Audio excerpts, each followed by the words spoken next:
और राज्यों के भीतर भी पानी के लेकर के आपस में संघर्ष पैदा हुई है, प्रतिस्पर्धा पैदा हुई है और उनका जिस पर हक था उस पर पाकिस्तान मौज करता रहा और ये दुनिया में अपनी डिप्लोमेसी के पाठ पढ़ाते रहते हैं। आदरणीय अध्यक्ष जी,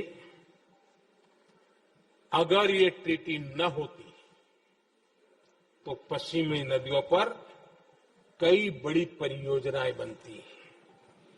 पंजाब, हरियाणा, राजस्थान और दिल्ली, वहां के किसानों को भरपूर पानी मिलता, पीने के पानी की कोई समस्या नहीं रहती। औद्योगिक प्रगति के लिए भारत बिजली बना पाता। इतना ही नहीं, नेहरू जी ने इसके उपरांत करोड़ों रुपए भी दिए ताकि पाकिस्तान नहर बना सके।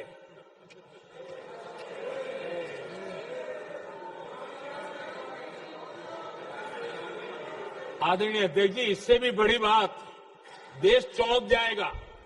ये चीजें छिपाई गई है, दबा दी गई है। कहीं भी बांध बनता है तो उसमें एक मैकेनिज्म होता है उसकी सफाई का, डीसिल्टिंग का।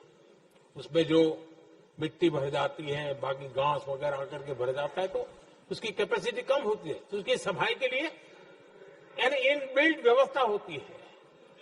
नेहरू जी ने पाकिस्तान के कहने पर यह शर्त स्वीकार की है कि इन बांध में जो मिट्टी आएगी, कूड़ा कचरा आएगा और बांध भर जाएगा, इसकी सफाई नहीं कर सकते, डीसिल्टिंग नहीं कर सकते हैं।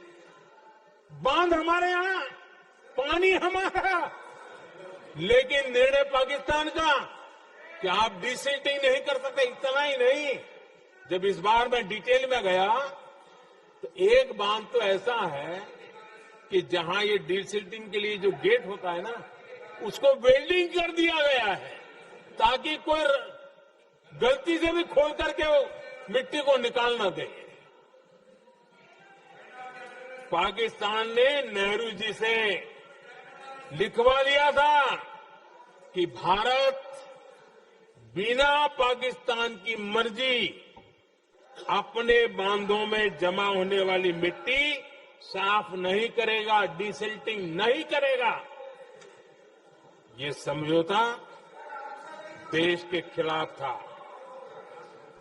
और बाद में नेहरू जी को भी ये गलती माननी पड़ी। इस समझौते में निरंजन दास गुलाटी करके एक सज्जन उसमें जुड़े हुए थे।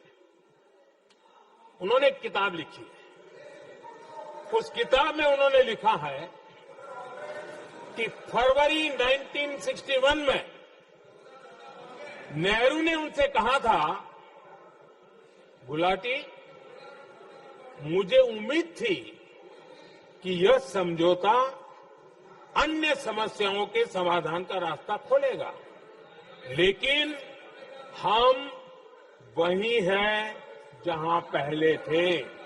ये नेहरू जी ने कहा। नेहरू जी केवल तत्कालिक प्रभाव देख पा रहे थे, इसलिए उन्होंने कहा कि हम वहीं के वहीं हैं, लेकिन सच्चाई ये कि इस एग्रीमेंट के कारण देश बहुत पिछड़ गया, देश बहुत पीछे चल गया और देश का बहुत नुकसान हुआ।